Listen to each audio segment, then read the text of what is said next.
Dear beloved, across the world, we've shared countless testimonies of faith, stories of men and women who encountered the living God in the most unexpected ways.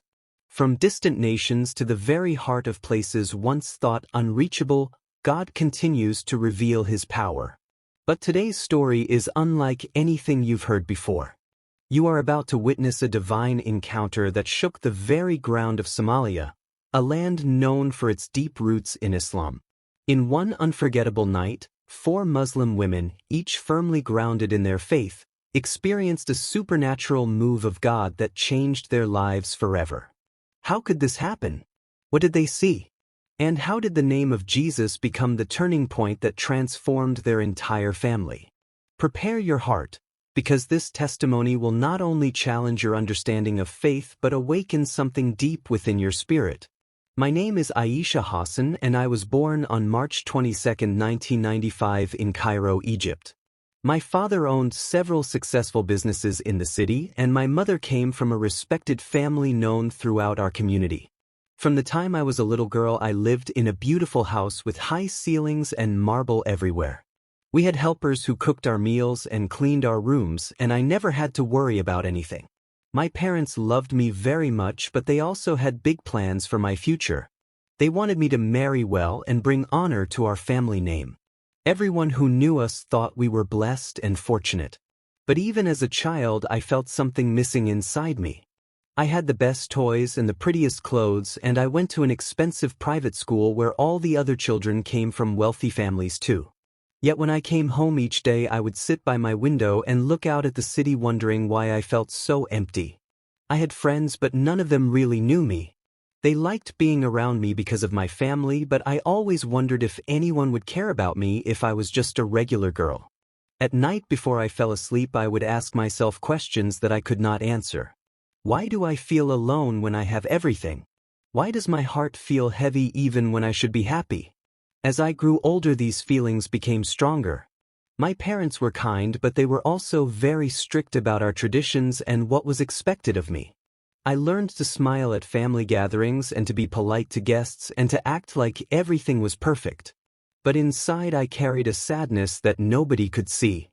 I tried to fill the emptiness by doing well in school and by keeping myself busy, but nothing worked. The older I became, the more I realized that having money and comfort did not bring the peace I was searching for. I did not know it then, but my heart was looking for something that none of the things around me could give. When I turned 19 years old, something frightening began to happen to my body. I started feeling tired all the time, even when I had not done anything hard. At first my parents thought I was just being lazy, or maybe I was not eating enough. But then I began having terrible headaches that would not go away no matter what medicine I took. My mother took me to the best doctors in Cairo and they ran many tests on me. They took my blood and did scans of my head and checked everything they could think of. After weeks of waiting, the doctors told my parents that I had a serious illness in my brain that was causing all my problems. My father immediately began searching for the best treatments available.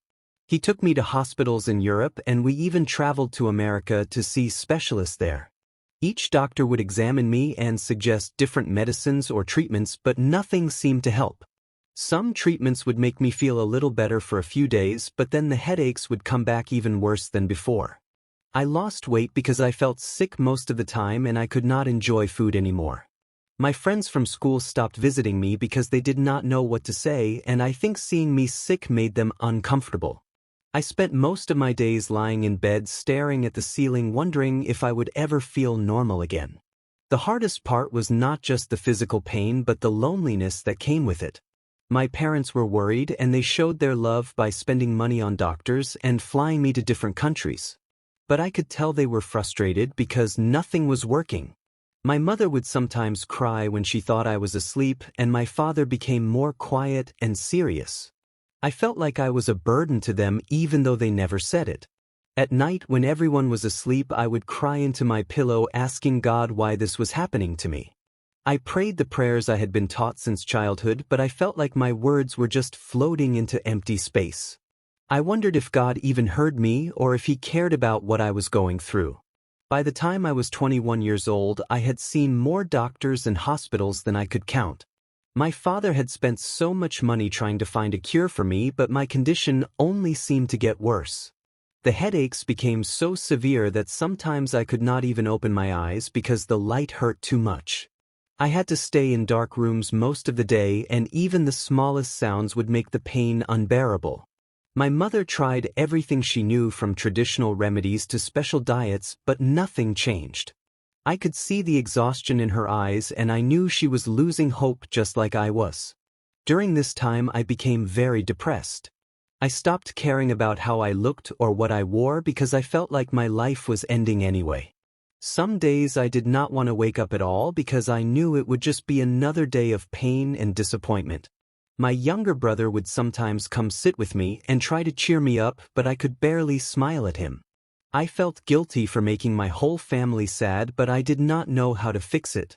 The friends who used to visit me had all moved on with their lives, going to university and getting engaged and living normal, happy lives, while I was stuck in my room feeling like a prisoner in my own body. One night after a particularly bad day, I lay in bed feeling more hopeless than ever before. I had heard the doctors talking to my father earlier, and even though they tried to speak quietly, I heard them say that there was nothing more they could do for me. Those words felt like a death sentence. I looked up at the dark ceiling and felt completely alone in the world. For the first time in my life, I truly felt like I had reached the end of everything. No amount of money could save me. No doctor had answers. No medicine brought relief. I was only 21 years old, but I felt like my life was already over. That night I cried until I had no more tears left, and I fell asleep wondering if tomorrow would even come. I want to invite you to share your prayer requests in the comments below. Whatever you're facing today, whether it's a personal challenge, a family situation, a health concern, or simply a desire for spiritual growth, our intercessory team is here to stand with you in prayer. We believe in the power of collective prayer, and we don't want you to carry your burdens alone. Take a moment to write out your request, and know that it will be lifted up with faith and compassion by our prayer warriors who are committed to interceding on your behalf. If you haven't already subscribed to this channel, I encourage you to hit that subscribe button and become part of this incredible faith-building community. This is more than just a platform. It's a family of believers who share their testimonies, support one another through trials, and celebrate victories together. When you subscribe, you're joining a space where faith is strengthened, hope is renewed, and prayers are answered. Let's continue to build each other up and witness God's faithfulness together in this journey of faith. About 2 weeks after that terrible night, something unusual started happening to me. I began having dreams that were different from any dreams I had ever experienced before. In the first dream, I saw myself walking through a garden that was more beautiful than anything I had ever seen. The flowers were bright and alive, and there was a gentle breeze that made me feel peaceful. Then I saw a figure standing in the distance, and even though I could not see his face clearly, I felt drawn to him. He did not speak with words, but somehow I knew he was calling me to come closer. When I woke up from that dream, I felt confused because it seemed so real and I could still remember every detail. The dreams continued night after night, and each time they became clearer. Sometimes I would see the same man walking beside me, and I felt safe when he was near. Other times I would hear a voice speaking to me, gently telling me that I was loved and that I should not be afraid. I did not understand what these dreams meant, and I was afraid to tell anyone about them. In my family, we did not talk about such things, and I thought people might think I was going crazy because of my illness. But the dreams kept coming, and with each one I felt a strange comfort that I had never felt before, even though I was still sick during the day. One morning after another dream, I woke up with tears on my face, but they were not tears of sadness. I felt something stirring in my heart that I could not explain. It was like a small light had been turned on in a very dark room. I still had my headache and I still felt weak, but something inside me had shifted. I found myself thinking about the man in my dreams throughout the day, wondering who he was and why he kept appearing to me. I had never experienced anything like this before, and even though part of me was scared, another part of me wanted to know more. I did not tell my parents about the dreams because I knew they would not understand, but I carried them in my heart like a secret that was slowly changing me. One afternoon while my mother was out visiting relatives, I was lying in bed trying to distract myself from the pain. I picked up my phone and started searching for stories about healing because I was desperate to find hope anywhere I could. I typed in different words about miracles and recovery, and suddenly a video appeared on my screen. It was a woman talking about how she had been healed from a terrible sickness, and as I listened to her story, something caught my attention. She kept mentioning the name Jesus and saying that he had touched her and made her well. At first I felt uncomfortable because I had been taught that we should not listen to such things, but I could not stop watching. The woman in the video spoke with such joy and peace that I found myself drawn to her words. She was not rich or famous, and she did not seem like she was trying to trick anyone. She simply told her story about how she had been sick for many years and how doctors could not help her, just like my situation. Then she said that one day she cried out to Jesus and he answered her prayer and healed her completely. As I watched, I felt tears running down my face because her story sounded so much like mine. When the video ended, I sat there in silence thinking about what I had just heard. Part of me wanted to dismiss it and forget about it, but another part of me wondered if there could be any truth to what she said. Over the next few days, I found myself searching for more videos like that one.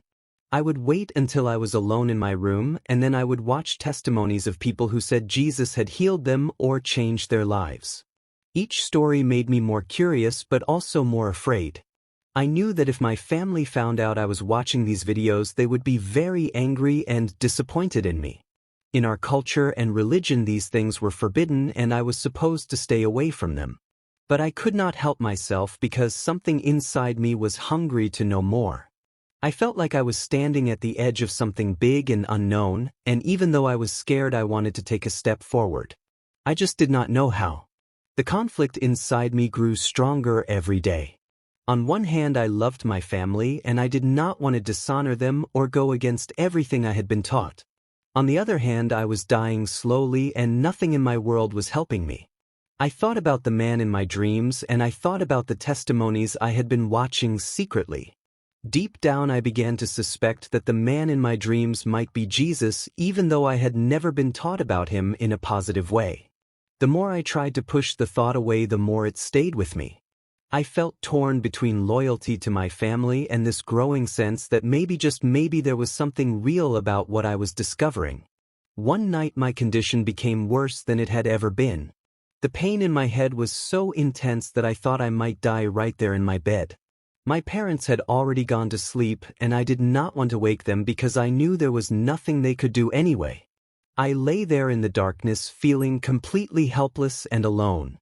All the money we had spent, all the doctors we had seen, all the prayers I had prayed in the way I was taught, none of it had worked.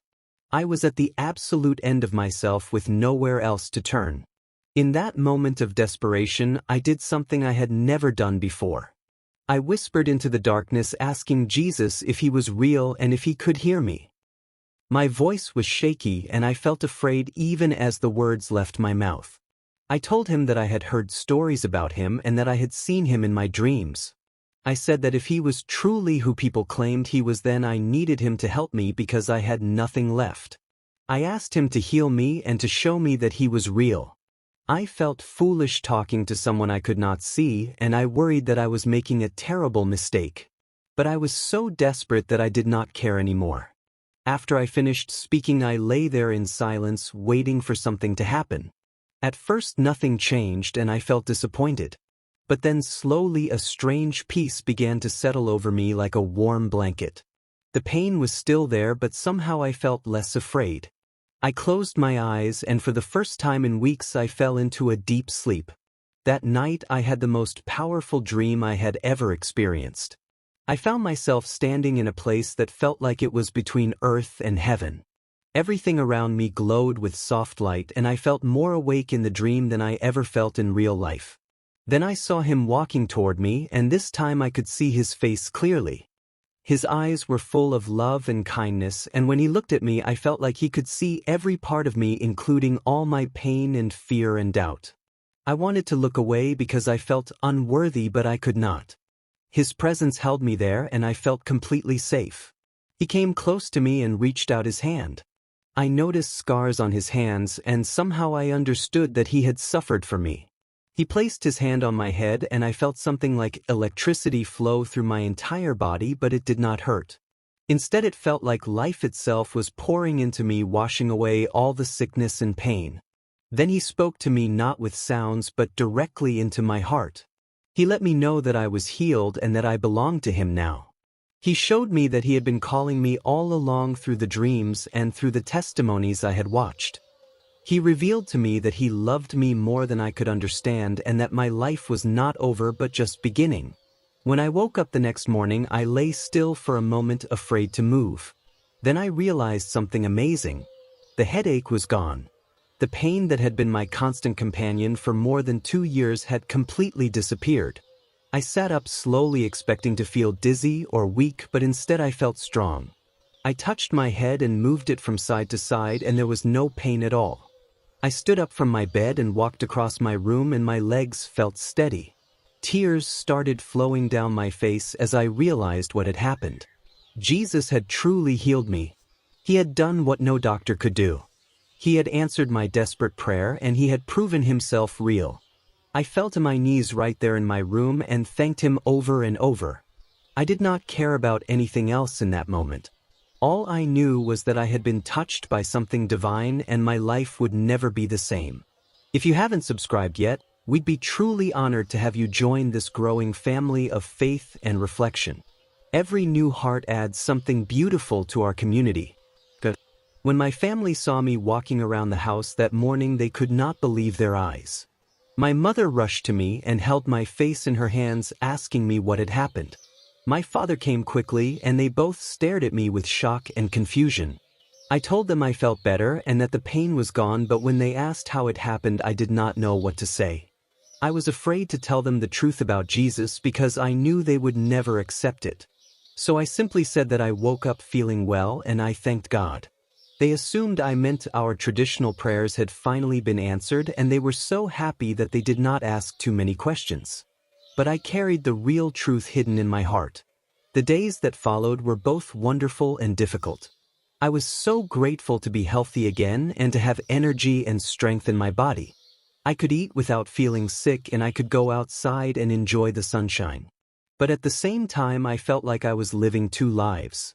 On the outside, I acted normal and went along with my family's routines and expectations. But on the inside, I was completely changed. I knew that Jesus was real because I had experienced his power. I wanted to learn more about him and to follow him, but I had to do it in secret. I began reading about him on my phone late at night when everyone was asleep. I learned about his life and his teachings, and everything I read made me love him more. As weeks passed, I started to feel the weight of hiding my faith. I wanted to tell someone about what had happened to me, but I had no one to talk to. My family would be devastated and angry if they knew. My friends would not understand. I felt very alone in my new journey, even though I knew Jesus was with me. Sometimes I wondered if I was doing the right thing by keeping it secret. Other times I felt guilty for not being honest with my parents who loved me. But I also knew that revealing the truth too soon could bring serious trouble.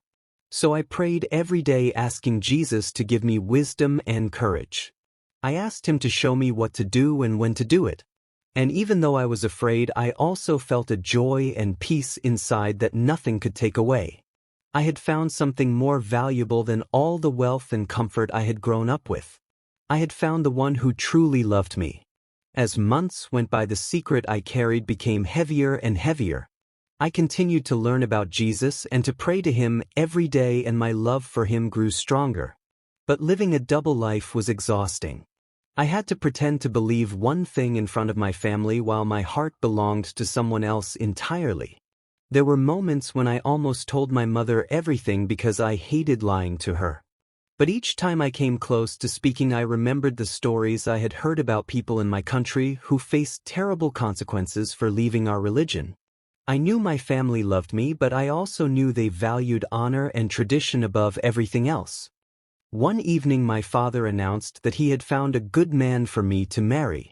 He was from a wealthy family, and my father was very pleased with the arrangement. My mother smiled and talked about wedding plans, and everyone seemed excited except me. I realized in that moment that I could not go through with it. I could not marry someone who did not know Jesus, and I could not pretend for the rest of my life. That night I prayed harder than I had ever prayed before. I asked Jesus to give me courage to be honest even if it cost me everything. I told him that I trusted him with my future and that I would rather lose my comfortable life than lose him. The next day I sat down with my parents and told them I could not marry the man they had chosen. When they asked why, I took a deep breath and told them the truth. I explained that Jesus had healed me and that I now followed him. The room became very quiet and I saw shock and then anger on their faces. My father shouted at me, asking how I could betray our family and our faith. My mother cried and begged me to take back my words. My brother looked at me like I had become a stranger. Over the following weeks my life changed completely. My family cut me off from the money and comfort I had always known. Some relatives stopped speaking to me and others said hurtful things. I had to leave my beautiful home and find a small place to live on my own. It was the hardest thing I had ever done, but even in the pain I felt peace because I knew I had chosen truth over comfort. I had chosen Jesus. My dear friend, I want to speak to you now from my heart to yours. My story is not just about a miracle of healing, although that was amazing. It is about finding the one who gives true life and learning what it means to follow him no matter the cost. Today I want to encourage you, especially if you have already given your life to Jesus. Following Christ is not always easy, and there will be times when you feel alone or when people do not understand your faith. But I promise you that Jesus is worth everything. He is worth more than comfort, more than acceptance, more than anything this world can offer you. When you walk with him, you are never truly alone, even when everyone else turns away. I also want to remind you how important it is to spend time with God every single day. Read his word, the Bible, because it will teach you and strengthen you and help you know him better. Pray not just when you need something, but because prayer is how we talk to our Father who loves us. And love other people, even the ones who hurt you or misunderstand you. Jesus taught us to love our enemies and to pray for those who persecute us. This is not easy, but when we do it, we become more like him. Also find other believers who can encourage you and walk with you. We were never meant to follow Jesus completely alone. We need each other to grow and to stay strong in faith. Finally, I want you to know that no matter what you are facing right now, Jesus sees you and he cares about you. Maybe you are sick like I was, or maybe you are struggling with something else. Maybe you feel lonely or afraid or confused about your future. Whatever it is, bring it to Jesus. Talk to him honestly like you would talk to a friend. He already knows everything about you and he loves you anyway. Trust him with your life and follow him even when the path is difficult. I lost my family's approval and my comfortable life, but I gained something far greater. I gained peace, joy, purpose, and eternal life with the one who created me. And if I had to choose again, I would choose Jesus every single time. May God bless you and keep you strong in your faith. Remember that he is always with you and he will never leave you or forsake you. Keep walking with him and loving others and studying his word. Your life in Christ is the greatest adventure you will ever have.